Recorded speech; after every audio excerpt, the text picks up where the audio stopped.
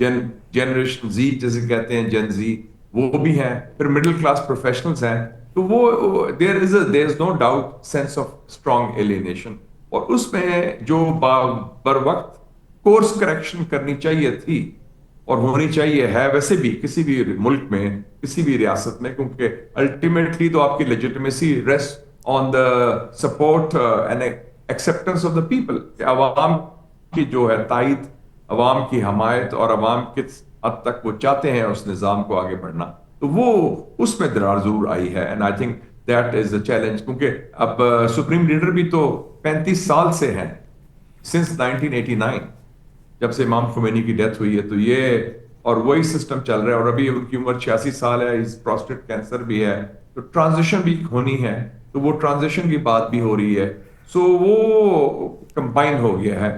تو میں اس کو اس طرح نہیں میں کہوں گا فیلئر، بٹ یہ میں کہوں گا کہ انہوں نے جو بر وقت کورس کریکشن کرنی چاہیے تھی، جو شاید پچھلے الیکشن میں ہو سکتی تھی ابراہیم رئیسی کی ڈیتھ کے بعد، وہ حالانکہ یہ ظاہر ایک لبرل سی حکومت تو آئی ہے، لیکن اس کو جس طرح کام کرنا چاہیے تھا اور اکنامکلی لوگوں کی جو ضروریات ہیں اس کے رسپونڈ کرنا چاہیے تھا، وہ کر نہیں سکے، اور جس کا انہوں نے خود اعتراف بھی کیا ہے. اور اس لیے ان کے پریزیڈنٹ نے بھی کہا کہ ہم طاقت فورس نہیں استعمال کریں گے. اور پہلے ایک ہفتے میں آپ نے دیکھا کہ بالکل انہوں نے مذاکرات کی بات بھی کی اور انہوں نے ڈائیلاگ کی بات بھی کی، اور کوئی ڈنڈا ونڈا استعمال نہیں ہوا بعد میں پھر. لیکن جو شاہ صاحب اس میں ایک اور چیز ہے نا، کہ سب سے بڑا تو یہ یقین تھا، یہ اعتماد تھا قوم کا، اور یہ بلڈ کیا تھا اسلامی انقلاب نے کہ ہم وی آر انونسبل، ہم جو ہے وہ ہمیں کوئی شکست نہیں دے سکتا. لیکن یہ جو جون میں جو کچھ ہوا اور اس سے پہلے جو کچھ ہوتا رہا ہے، جس طرح سے ایران کی ملٹری لیڈرشپ، انٹیلیجنس لیڈرشپ، پاسداران لیڈرشپ جو ہے وہ اسرائیل نے ٹارگٹ کی، اور پھر ان کی جو پراکسیز جتنی پوری دنیا میں وہ اس کو ایک ایک کر کے بالکل ایک طرح سے ختم کر دیا. یہ ایک بڑا ایک ایویڈنس ہے کہ جو ریولوشن تھا وہ اپنے آپ کو ڈیفینڈ کرنے میں ناکام ہو رہا ہے. یس، اس میں کوئی ڈاؤٹ نہیں. اور بلکہ یہ بات میں نے ان سے کی بھی تھی جب ان کے آئے تھے secretary general national security council کے 2 مہینے پہلے، علی لاری جانی اور وزیر خارجہ بھی. میں نے یہ کہا کہ مجھے بڑا دکھ ہوا ہے کہ ایران میں ہم سمجھتے تھے بڑا مضبوط سیکیورٹی کا نظام ہے. اس کو آپ کو پہلے معلوم بھی ہے کہ 2 سال پہلے ان کے جو محسن فخری زادے تھے، جو نیوکلیئر بم کے خالق سمجھے جاتے ہیں، جیسے ہمارے ڈاکٹر AQ خان صاحب تھے، تو ان کو مارا گیا اسرائیل کے آپریشن نے. پھر اس کے علاوہ اسماعیل ہانیہ جو حماس کے لیڈر تھے، وہ ایک گیسٹ ہاؤس میں ان کو اندر سے بم بلاسٹ سے مارا گیا. اس کا مطلب ہے کہ سیکیورٹی بریچ تو ہو گئی ہے. اور اس کی بنیادی وجہ میرے خیال میں تھوڑا سا ان کی فورن پالیسی نے بھی جو اوور ریچ کیا نا، جیسے وہ سیریا ہے یا یمن ہے، اوور ریچ کیا. اس سے اسرائیل کو، موساد کو موقع مل گیا، کیونکہ وہ جہاد کے نام پر تو کئی لوگ آ جاتے ہیں نا، کچھ جینون بھی ہوتے ہیں، کچھ جعلی بھی ہوتے ہیں، کچھ سپانسرڈ بھی ہوتے ہیں. تو انہوں نے اس میں حزب اللہ کی بھی پینیٹریشن ہوگی، ایران کی پینیٹریشن ہوگی. میں نے ان کو بتایا، میں کہا جی ہم نے 1974 سے 1998 تک اپنا نیوکلیئر پروگرام رکھا، اس پوری دنیا ہمارے خلاف، اور ہمارے پاس آپ سے جیسے وسائل بھی نہیں تھے تیل ویل کے، لیکن ہم نے کامیابی سے بنا لیا، اور خاموشی سے، خفیہ طریقے سے، جس طریقے سے بھی کیا، بہرحال ہم نے کر دیا. سنگل مائنڈڈ ڈٹرمنیشن تھی. ہمارا ایک سائنٹسٹ بھی کسی کی ضرورت نہیں ہوئی مارنے کی یا کڈنیپ کرنے کی. تو ادھر تو ایک بہت بڑی سیکیورٹی بریچ ہوئی. تو وہ ایک جو ایک ایران کا ایک اورا تھا ریولوشنری رجیم کا، کہ یہ قاسم سلیمانی کے زمانے سے چل رہا تھا کہ یہ واقعی ان کو کوئی ٹچ نہیں کر سکتا، وہ بریچ ہو گیا. تو یہ اس کے بعد پھر کمزوری آ گئی. شاید صاحب پھر اسی لیے اس وقت جو ہم عوامی پروٹیسٹ دیکھ رہے ہیں، جو ایرانی عوام جو سڑکوں پہ نکلی ہوئی ہے، ان کے نعروں میں یا ان کی جو اس وقت ڈرائیو ہے، اس میں ریلیجن کا ذکر نہیں ہے. وہ اب شاید کہتے ہیں کہ جی اسلامی انقلاب ہم نے ٹرائی کر لیا اور یہ سب کر لیا، مگر یہ کہ الٹیمیٹلی ہمیں جو ہے اس سے جو ملا ہے وہ یہ ہے کہ ایک میسو اکنامک ڈکلائن ہے ہمارے. دوسری جانب اب بات ہو رہی ہے کہ نیشنلزم کی بات ہو رہی ہے، ایرانی پریسٹیج، ایرانی گلوری، یا جو ایران کے اپنی ایک تہذیب یا سارا سلسلہ رہا، تو اب جو ہے وہ ایسا لگتا ہے کہ ریلیجن سے زیادہ معاملہ جو ہے وہ نیشنلزم پہ آ گیا ہے اور لوگ نیشنلسٹ بات کر رہے ہیں، اور اسی لیے شاید اس کو دیکھتے ہوئے رضا پہلوی جو کہ کراؤن پرنس ہے جو تھے محمد رضا شاہ پہلوی کے، وہ ایک آلٹرنیٹ کے طور پہ سامنے آئے ہیں. اٹس اے ڈفرنٹ، یہی ہے کیونکہ جو ذہن ہے کہ اب کیا ہونا ہے اس میں وہ ریلیجن کی وہ ضرورت نہیں ہے، اس لیے ایک ماڈریٹ جو بادشاہ کا بیٹا ہے وہ سامنے آیا ہے ایز این آپشن. میں سمجھتا ہوں، میں سے اتفاق نہیں کروں گا. دیکھیں نا، ایک تو کہ وہ متبادل آ گیا ہے. متبادل جو ہے نا، ان کو بڑی، کل بھی جو ایک ٹرک نکلا ہے لاس اینجلس میں، اس نے کیا کہا، اس نے کہا 1953 ریپیٹ نہ کریں. جو CIA کو کیا تھا، جس سے رضا پہلوی کا والد محمد رضا شاہ پہلوی جو اس کو شہنشاہ کہتے تھے، اس کو انسٹال کیا تھا CIA کو نے 1953 میں، اور ڈاکٹر مصدق کی الیکٹڈ گورنمنٹ ریموو کی تھی. لیکن یہ ضرور ہے کہ ایران ویسے بھی ہے کامران صاحب، ایک بڑی ان کے they take great pride in their nationalism، Persian culture, Persian nationalism. بلکہ ایک دم میں نے مذاق سے ان کو یہ بھی کہا، میں نے کہا یار وہ آپ کی لڑائی جو عربوں سے ہو رہی تھی جب ایران عراق وار میں مسلم کا ایڈیٹر تھا، ہمارے کولیگ بھی تھے، ہم کٹے تھے، تو اس کو میں نے کہا کہ یار یہ کیوں جھگڑا ہے عربین گلف یا خلیج فارس یا خلیج عرب. میں کہا چھوڑ دیں خلیج فارس، فارس تو پرانا نام ہے، اب خلیج اسلامک گلف کہتے ہیں. تو لیکن نہیں، ان کا نہیں یہ سب پرشین گلف. تو ابھی بھی وہ پرشین سویلائزیشن کا جو ہے نا وہ نیشنلزم وہ ہر سیکٹر میں ہے ان کے، چاہے وہ اسلام پسند ہوں یا سیکولر مائنڈڈ لوگ ہوں یا رائلسٹ بھی ہوں. وہ ایک پرشین پرائڈ ہے کیونکہ ان کی ایک سویلائزیشن ہے 2500 سال پرانی، Cyrus the Great, Darius the Great, جس میں شاہ بڑا اس کا کرتا تھا. لیکن میں سمجھتا ہوں کہ یہ متبادل نہیں ہے کیونکہ یہ ہی از بیسڈ آؤٹ سائڈ، اور وہ openly sponsored by Israel and the United States. تو وہ اٹس آلموسٹ اے کس of death in this context. لیکن یہ بھی بڑی بات ہے کہ ظاہر ہے کہ وہ ریئیکشن ہے اگینسٹ دا رجیم کہ ان کے کال پر 2 دن 8 بجے جو کال دی تھی کہ پرسوں رات اور اس سے پہلے 15-20 ہزار لوگ تو نکلے نا تہران میں اس کال پر. تو یہ پہلے چیز یہ ناممکن تھی. So that is also changed. تو اس کا مطلب ہے لوگوں کی رائے ہے اور ایک ریئیکشن ہے رجیم کے خلاف، نہ کہ ان کے حق میں. ٹھیک ہے، تو یہ رضا پہلوی کی پوزیشن پہ ان کے لحاظ سے رائے ہے کہ وہ کوئی اتنے اسٹرانگ آپشن نہیں ہے، اتنے اسٹرانگ متبادل نہیں ہے آیت اللہ خامنئی کے. لیکن اس کے ساتھ ہی بہرحال آیت اللہ خامنئی کی جو نام ہے، پوزیشن ہے، ہی ناؤ سمبلائزز دا اسلامی ریولوشن، اور 86 ایئرز ایج ہے، آپ نے فرمایا کہ پروسٹیٹ کینسر ہے، تمام صورتحال ہے. تو اب آپشنز کی بات ہو رہی ہے کہ what's the way out. Perhaps یہ تو اب سامنے بات آ گئی کہ it's not the way out. یہ نہیں ہے کہ اسی طریقے سے یہ نظام جو ایران کا ہے چلتا رہے، آیت اللہ علی خامنئی اس کو لیڈ کرتے رہے، اور وہی پرسنلی جو ہے وہ وہاں پہ موجود ہوں. جہاں ایک طرف اگر رضا پہلوی آپشن نہیں ہے، تو اب شاید یہ سچویشن ڈیولپ ہو رہی ہے کہ شاید خامنئی بھی جو ہیں وہ آپشن نہیں ہے. اور آپ کیا سمجھتے ہیں کہ کیا یہ کچھ ایمرج کر سکتی ہے ایسی سچویشن کہ آیت اللہ خامنئی جو ہے وہ سین سے کسی بھی لحاظ سے، آبویسلی وہ ان کی اپنی ایک ریلیجس پوزیشن بہت امپورٹنٹ ہے، وہ ہٹیں اور پھر ایک نیا ان کی جگہ جو آئے، اور وہ پاسداران اور جو ملٹری اور جو سیکیورٹی اپریٹس ہے اس کی حمایت حاصل ہو، لیکن وہ ماڈریٹ ہو جو کہ دنیا کے ساتھ چل سکے. کیا آپشن ہو سکتا ہے اگر رضا پہلوی نہیں اور خامنئی نہیں؟ تو اس میں 2 ایسپیکٹس ہیں. اس میں ایک تو آپ نے پہلے بھی مینشن کیا تھا، بڑا امپورٹنٹ ہے کہ جو امریکن اسٹریٹجی ہے اس کرائسس میں ایران کے حوالے سے، وہ 2 ٹریک پر چل رہی ہے ٹرمپ کی. ایک ہے کہ دباؤ ڈالو، پریشر ڈالو، اور اس میں ڈیسٹیبلائزیشن بھی کر رہے ہیں، ڈس انفارمیشن بھی ہو رہی ہے، سارا کچھ ہے. لیکن ساتھ ساتھ ایک بیک چینل بھی چل رہا ہے.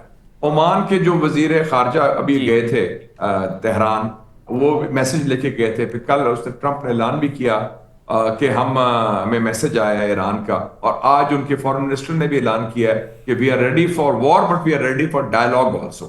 تو وہ ایک قسم کی ٹرمپ کی جو بات ہے اس کی تصدیق بھی کر دی انہوں نے. تو وہ ایک، میں سمجھتا ہوں کہ وہ ایک انٹرنیشنل پریشر بھی ہے.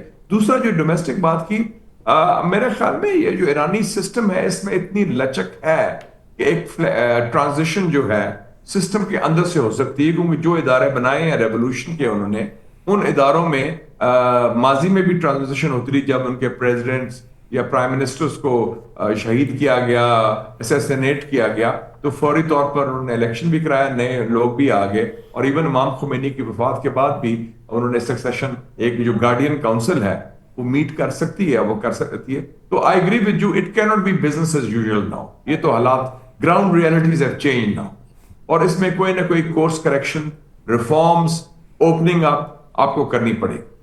جیسے وہ چائنا نے نہیں کیا تھا چیئرمین ماؤ کی ڈیتھ کے بعد، reform and opening up which change the destiny of China. تو ایران کو بھی اب کورس کریکشن کی طرف جانا ہوگا، کیونکہ اس قسم کے حالات وہ بزنس ایز یوزول نہیں چل سکتے. لوگ ڈیمانڈ کر رہے ہیں، لوگ چاہتے ہیں، as you said also, normality یا بیٹر کوالٹی آف لائف. اور الٹیمیٹلی تو کوشچن یہی ہوتا ہے نا ہر حکومت کا یا سسٹم کی کامیابی کا یا ناکامی کا، are you better off today than before? آپ کی کیا ہے، and how do you see the future? تو یہ بنیاد ہے. تو میں سمجھتا ہوں کہ ان کے جو پریزیڈنٹ ہیں ابھی آئے بھی تھے پاکستان، میری ملاقات بھی ان سے ہوئی تھی 1 گھنٹہ. تو وہ بڑے ذہین آدمی ہیں، کرد ہیں، وہ دوسرا بیک گراؤنڈ اس کے وہ ہیں ترکمان بیک گراؤنڈ کے، اور اچھا ان کا ہے بیس بھی ہے. تو ایک سسٹم کے اندر سے راستہ نکل سکتا ہے ٹرانزیشن کا، جو ان کو ڈھونڈنا چاہیے اس وقت. تو یہ بات اب طے ہے ہماری اس گفتگو میں، آپ جیسا فرما رہے ہیں کہ یہ اب سمبولک اور آپٹکس کے لیے خالی یہ نہیں ہو سکتا کہ چلے ہم کہتے ہیں کہ رضا پہلوی جو ہے وہ آپشن نہیں ہے، لیکن اب ہم اس جگہ پہ پہنچ رہے ہیں جہاں پہ لگتا ہے کہ آیت اللہ علی خامنئی کو بھی جگہ بنانی ہوگی، اور یہ خالی صرف ایک آپٹکس کے لیے نہیں بلکہ ایک میننگ فل چینج اس کے ذریعے انویل ہو، اور جس کا مطلب یہ ہو کہ دنیا کے ساتھ ایڈجسٹمنٹ ہو، انٹیگریشن ہو، اور پورا پوسچر جو ہے اس میں ہم ایک پیراڈائم شفٹ دیکھیں، پھر کہیں جا کے یہ کہیں سیٹل ہوگا اور عوامی ایرانی عوام کی مرضی اور منشا کے مطابق. یہ اس میں پارشلی ہو چکا ہے کامران صاحب. میں اس حوالے کے اندر عرب ورلڈ میں ایران کی ری انٹری ہو چکی ہے، عرب ورلڈ جی، اور خاص طور پہ جو سعودی عربیہ سے صلح ہوئی ہے وہ بڑی تاریخی بات ہوئی ہے. دونوں نے اپنی پوزیشنز ایڈجسٹ کی ہیں، ایران نے بھی، سعودی عربیہ نے ایڈجسٹ کیا ہے. اور دیکھیں نا مصر کے ساتھ بھی ان کی نارملائزیشن ہو گئی ہے، جارڈن کے ساتھ بھی ہو گئی ہے، یو اے ای کے ساتھ بھی ہو گئی ہے. تو یہ ایک بڑی سگنیفیکنٹ بات ہے کہ جو ہم بات کر رہے تھے نا، جو ایران 15-20 سال پہلے تھا وہ اس قسم کی سچویشن نہیں، اور لیبنان کی سچویشن بھی، گراؤنڈ سچویشن چینج ہو گئی ہے. یمن میں بھی اب ایران اور سعودی عربیہ کی کوارڈینیشن بہتر ہو گئی ہے. سیریا میں ویسے ہی رجیم چینج ہو گیا ہے، وہ حالات ہی چینج ہو گئے ہیں. تو اس حوالے سے اگر آپ دیکھیں تو ایک جو مڈل ایسٹ میں تبدیلی آئی ہے اس میں Iran is well integrated into the Arab mainstream. اور انٹرسٹنگلی اس وقت موسٹ آف دا عرب جو حکومتیں ہیں جو پہلے مخالف تھے ایران کے، وہ ایران کے ساتھ اس وقت تعاون کر رہی ہیں، قربت بھی کر رہی ہیں. تو آدھا تو کام ہو گیا. اب یہ ڈیپینڈ کرتا ہے پریزیڈنٹ ٹرمپ پر کہ وہ کیا راستہ اختیار کرتے ہیں. اگر وہ اسرائیلی ایجنڈے پر جائیں گے کہ ہم آل اور nothing, go for regime change اور فریگمنٹیشن، پھر تو ایک نئی قسم کی خلفشار ہوگی اور بڑی ایک خطرناک صورتحال پیدا ہوگی. کیونکہ پھر ایران میں پھر ان کے جو رجیم کی جو مین سٹے ہے، اسٹیٹ اپریٹس ہے، ان کی آرمی، اسپیشلی ریولوشنری گارڈز، اور ان کی جو بسیج ہیں، وہ جو پیراملٹری بٹالینز ہیں جو میں نے بتایا کہ وہ بہت سبسٹینشل ہیں، دین دے ول فائٹ بیک. اور وہ پھر کیونکہ وہ بڑا ویل انٹرینچڈ ہے، تو اس میں پھر ایک انٹرنل کانفلکٹ کا بھی اور ریجنل کانفلکٹ کا بھی ہو سکتا ہے اگر اسرائیلی ایجنڈا ہو. کیونکہ اسرائیلی ایجنڈا آپ نے سوڈان میں دیکھ لیا، سیریا میں دیکھ لیا، صومالیہ میں دیکھ لیا اور لیبیا میں دیکھ لیا. فریگمنٹیشن، ڈویژن اور وار لارڈزم کو انکریج کرے. تو وہ جو فارمولا ہے وہ ایران کے لیے اپلائی نہیں ہو سکتا، کیونکہ وہ پھر ڈیوائڈ، اور وہ ہمارے لیے بھی، وہ Pakistan also it has consequences. کیونکہ دیکھیں نا اس وقت جو فالٹ لائنز ہیں وہ کیا ہیں؟ ایتھنک ہیں. اب وہ کر رہے ہیں، کردوں کو استعمال کر رہے ہیں، ترکمان کو استعمال کر رہے ہیں، بلوچ کو بھی کارڈ کھیل رہے ہیں ایرانی بلوچ کے حوالے سے. تو اگر کوئی ایسی چیز ہوتی ہے ایران میں، تو ہمارے تو بارڈر ساتھ ملتے ہیں، 900 کلومیٹر ہے ہمارا بارڈر ایران کے ساتھ. سو اس کے کانسیکوینسز پاکستان کے لیے، سعودی عربیہ کے لیے، ترکیہ کے لیے، all of these countries It can be very serious and severe. اس کا مطلب یہ ہوا کہ سب کے انٹرسٹ میں یہ ہے کہ اس کا ایک نیگوسیٹڈ سیٹلمنٹ ہو، اس کا ملٹری آپشن کسی صورت سے جو کہ شاید اسرائیل کی خواہش ہے وہ ایکسرسائز نہیں ہو، اور امریکہ بھی اس کو استعمال نہ کرے، کیونکہ جیسے آپ نے فرمایا کہ ایران اب بہت بہتر ریلیشن ہے جی سی سی کے ساتھ، عرب کنٹریز کے ساتھ، اور ظاہر ہے جیسے آپ نے فرمایا تمام جی سی سی کنٹریز کے ساتھ. اور پھر ایران کہہ چکا ہے کہ جب امریکہ نے اگر ایسا کیا، یو ایس کی طرف سے اسٹرائک ہوئی، کوئی ملٹری اسٹرائک ہوئی، تو جو ان کے ایسٹس ریجن میں ہم اس کو نہیں چھوڑیں گے، اور ایسٹس جو ہیں وہ سارے ظاہر ہے کہ ان جی سی سی کنٹریز میں ہی آس پاس ہی موجود ہے، اور اس کا پھر بہت ہی میسو رسپانس اور کانسیکوینسز ہوں گے. تو ایک چیز طے ہے کہ ملٹری آپشن نہیں ہے، ایک نیگوسیٹڈ سیٹلمنٹ ہو تو پھر اس مسئلے کا حل نکلے گا. جی، اور اس نیگوشیٹ سیٹلمنٹ میں سمجھتا ہوں کہ جو بگ پاورز کہہ لیں، جو بگ تھری ہیں، اس میں U S, China and Russia, they will also be on, they will also be support. اور یہ دس از دا اونلی وے آؤٹ. ورنہ اگر اس قسم کی بلیٹنٹ فورن انٹرفیئرنس ہوئی، ایک تو وینیزویلا ماڈل کام نہیں کرے گا ایران میں، کیونکہ ایران میں ان کے پاس رجیم کے پاس لوگ بھی ہیں who will fight back. That's number one. اور دوسرا جو ہے جو اسرائیلی پلان ہے فریگمنٹیشن اور ڈویژن کا اور پارٹیشن کرنا مسلمان ممالک کو، وہ بھی کام نہیں کرے گا، اور ملٹری آپشن بھی کام نہیں کرے گا. تو اونلی وے آؤٹ از کہ جو اسٹیٹس کو بھی انٹینیبل ہے اس میں سے راستہ نکلے with in Iran, with in the system. And وہ راستہ میرے خیال میں نکل سکتا ہے، کیونکہ ایرانی سیولائزیشن پرانی سیولائزیشن ہے، دلیر تو ہیں ہی ہیں لیکن دانش مندی بھی ہے ان میں، اور ان کو پتہ ہے کہ ہر پالیٹکس میں اور سب سے کروشل چیز ہوتی ہے timing. And now is the time for opening up, for course correction and for reform. اس پوری صورتحال میں شاہ صاحب ہمارے لیے، پاکستان کے لیے بڑا ایک امپورٹنٹ ہے، 900 کلومیٹر کا ہمارا بارڈر ان کے ساتھ، اور نہ صرف بارڈر ہے بلکہ بہت ہی ڈیپ ہمارے اکنامک ٹائز، ہمارے پرسنل ٹائز، ہمارے ریلیجس ٹائز، ہمارے تمام چیزیں ایران کے ساتھ ہے. اور ظاہر ہے کہ اپ اینڈ ڈاؤنز ہمارے ریلیشن شپ میں ہوتی رہی ہے ایران کے ساتھ تھرو آؤٹ دا اسلامی انقلاب.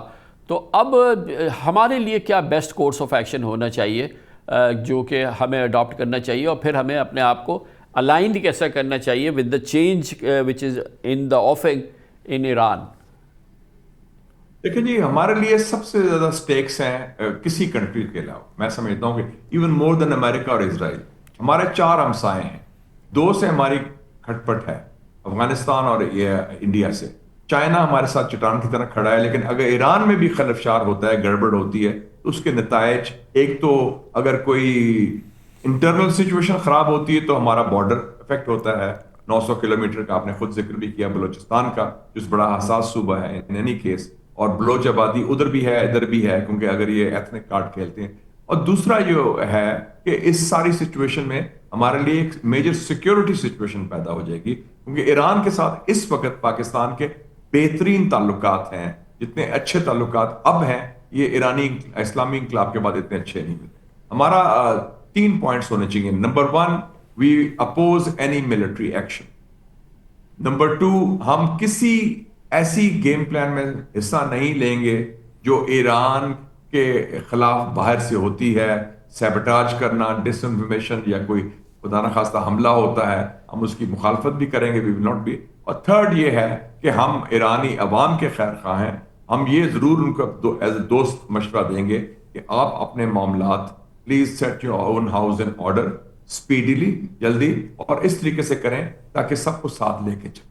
اور اٹ از ویری امپورٹنٹ، اور ہم جو بھی وہ کورس کریکشن کریں گے ہم اس کی سپورٹ کریں گے، کیونکہ ہمارا تو کوئی پولیٹیکل ایجنڈا نہیں ایران کے حوالے سے، اور ہم ایرانی ریاست کے، ایرانی عوام کے خیر خواہ ہیں. ہمارا میڈیشن میں کوئی رول ہو سکتا ہے آگے چل کے؟ کیا ڈیولپ ہوتی ہے صورتحال؟ مگر پریزیڈنٹ ٹرمپ جو ہے وہ ویسے ہی فین ہے فیلڈ مارشل عاصم منیر کے، اور خاص طور پہ ایران کے حوالے سے جو ان کی جو گفتگو ہوئی جو وائٹ ہاؤس لنچ میں، اس کا بڑا پبلکلی اظہار کیا ہے کہ شاید سب سے زیادہ معلومات ایران کی جو ہے یا وہاں کے حالات کے حوالے سے وہ فیلڈ مارشل عاصم منیر کی ہے.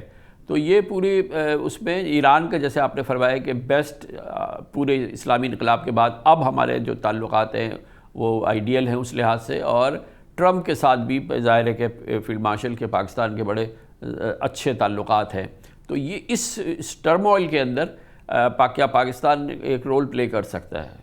یہ بڑا important question, I think this is the $1 million question, اور اس میں کوئی ڈاؤٹ نہیں کہ پاکستان یونیک پوزیشن میں ہے اس وقت، کہ ہم دو ممالک ہیں جن کا اس وقت ایران کے اندر تہران میں بھی اور امریکہ میں وائٹ ہاؤس میں بھی انگریس ہے، امپیکٹ ہے، انفلوئنس ہے، اور بات سنی جائے گی. ایک فیلڈ مارشل عاصم منیر کی اور دوسرا MBS کی، محمد بن سلمان جو سعودی عربیہ کے پرائم منسٹر ہیں، ان کا بھی کیونکہ اس وقت اچھے تعلقات ہیں ایران کے ساتھ. تو I would say number 1 it will be Pakistan, we can play that role, اور ہم نے پلے کیا تھا یہ رول کامران صاحب ماضی میں، جب جون میں یہ سارا ہوا، حالات بہتر کرنے میں دونوں طرف نے ہم پر اعتماد کیا، دونوں طرف نے ہماری بات سنی، اور دونوں طرف نے ہماری تعریف بھی کی. ایران نے کہا تشکر پاکستان، اور وائٹ ہاؤس نے بھی کہا thank you to my favourite field marshal. تو وہ بڑی یونیک پوزیشن ہے، اور ہمیں چاہیے کہ یہ رول ASAP پلے کریں، کیونکہ یہ ایک نادر موقع ہے، کیونکہ ہمارے we are the biggest stakeholder. جو خدا نخواستہ گڑبڑ ہوگی اس کے نتائج ہمیں بھگتنے پڑیں گے، اور ٹرمپ بھی ہماری بات سنے گا اور ایرانی حکومت بھی ہماری بات سنے گی. سر گڑبڑ کے بہت سنگین نتائج جو ہیں وہ براہ راست ڈائریکٹلی ہمیں اٹھانے پڑیں گے، لیکن اسی حوالے سے کہ اگر انشاءاللہ وہاں کے حالات میں بہتری آتی ہے اور ایک صحیح ڈائریکشن میں آگے وہاں جو بھی تبدیلی آتی ہے، اس کے بعد ایران اور اس کی قوم جو ہے اس طرف آگے بڑھتی ہے، تو اس کے جو ڈیویڈنڈ ہے، جو اس کے ثمرات ہیں، جو اس کے فروٹس ہیں، وہ بھی انبلیویبل ہے پاکستان کے لیے. بے پناہ پاکستان کو فائدہ ہوگا اگر ایران سٹیبل ہو جاتا ہے، ایران میں معاملات بالکل سکون ہو جاتے ہیں، دنیا کے ساتھ انٹیگریٹ کر جاتا ہے، تو وہ تو بہت بڑا پھر پاکستان کے لیے بہت بڑا ایک جیک پاٹ ہوگا. وہ تو آپ کے لیے اکنامکلی دیکھ لیں، انرجی وائز دیکھ لیں، پائپ لائن، پھر تو sky is the limit Kamran صاحب، پھر تو پوری ہماری معیشت کے حوالے سے کایا پلٹ جائے گی. اور اتنا ایک پاورفل اکانومی جو ہے اور ڈریون بائی انرجی، تو ویسے بھی ہمارے جو تعلقات ہیں، اور ایران کے ساتھ آپ دیکھیں ارسپیکٹو آف دا رجیم، شاہ کے زمانے میں بھی ہمارے بڑے اچھے تعلقات تھے، بڑے قریبی تعلقات تھے، بلکہ ہمارا اگر اسٹریٹجک ڈیپتھ کہیں تو افغانستان نہیں تھا، اٹ واز ایران. آپ کے جہاز کی آئیے کہ ایران میں پاک تھے 65 وار میں اور 71 وار میں، اور وہ ہمارا پروٹیکٹ کیا، انہوں نے سپورٹ بھی ہمیں کیا دونوں دفعہ. تو یہ ایران کا تو ایک بڑا کروشل رول ہے ہماری معیشت کے لیے، ہماری سلامتی کے لیے، ہمارے استحکام کے لیے، اور ہمارے آئندہ کے مستقبل کے لیے. Absolutely, it is crucial and pivotal. اور ہم سب کو دعا کرنی چاہیے اس ہر لحاظ سے کہ ایران میں امن آئے، اور یہ تمام جو مرحلہ ہے اس وقت بہت سیریس سچویشن ہے کہ یہ کام ڈاؤن کرے، اور ایک ریزنیبلی کام ڈاؤن کرنے کے بعد ایک وہ سولوشن سامنے آ جائے جو ایران کے عوام کو بھی پسند ہو، اور پھر ایران کی اکنامک ریوائول بھی ہو، اور ایران کی جو ہے ڈپلومیٹک ریوائول بھی ہو، دنیا کے ساتھ انٹیگریشن بھی ہو، اور اللہ تعالیٰ اس ملک کو جو ہے وہ پراسپر کرے اور وہ آگے جائے. بالکل، اگر ایران اور امریکہ کے تعلقات معمول پر آ جاتے ہیں، مغرب کے ساتھ بہتر ہو جاتے ہیں، جو ہونے چاہیے، اور جس کی خواہش نہ صرف ٹرمپ کی ہے، بلکہ میں یہ بتانا چاہتا ہوں بڑے وثوق کے ساتھ، ایرانی اس وقت کی موجودہ قیادت میں بھی ہے وہ سوچ. تو وہ اس کو اگر آگے بڑھائیں اور اس میں بڑھانے میں ہم ایک پل کا کردار ادا کریں، تو this will be a turning point in regional global politics, اور یہ ایک علاقائی امن استحکام کے لیے بہت بڑا اقدام ہوگا. تھینک یو سر، بہت بہت شکریہ، بہت شکریہ. شاہد حسین سید صاحب ہمارے ساتھ موجود تھے.